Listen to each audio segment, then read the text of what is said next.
In midweek trade, futures are calling for a flat open. On Tuesday, U.S. indices closed mixed, while the Dow and Nasdaq reached record intraday highs.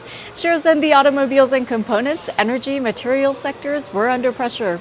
Meanwhile, household and personal products, food, beverage, and tobacco, as well as technology, hardware, and equipment sectors gained traction.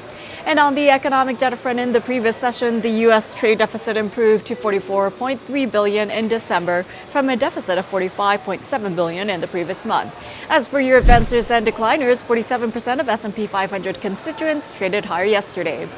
And in after-hours trade, Disney reported quarterly earnings that beat analyst expectations, but revenue fell short of estimates. The company posted fiscal Q1 earnings per share of $1.55 on $14.75 billion in revenue. And separately, Mondelez International released its fourth quarter fiscal earnings results. Top and bottom lines missed forecasts, and the results were mostly due to a stronger U.S. dollar.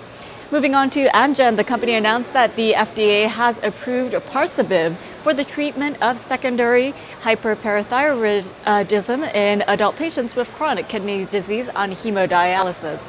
And in terms of today's earnings reports, Allergan, Time Warner, Prudential Financial, Cognizant Tech Solutions, and Humana are amongst the many companies reporting. Taking a look at overseas markets, Asian markets were mostly higher today. The Nikkei gained 0.5%, the Hang Seng up 0.6%, while South Korea's Kospi pulled back 0.5%. European indices are mixed on Wednesday. And here in the U.S. for the S&P, on an intraday basis, the bullish bias stands above 2283. Trading Central analysts prefer long positions above that level, with targets at 2294 and 2299 in extension. As for the Nasdaq as well as the Dow Industrials on an intraday basis, the upside does prevail.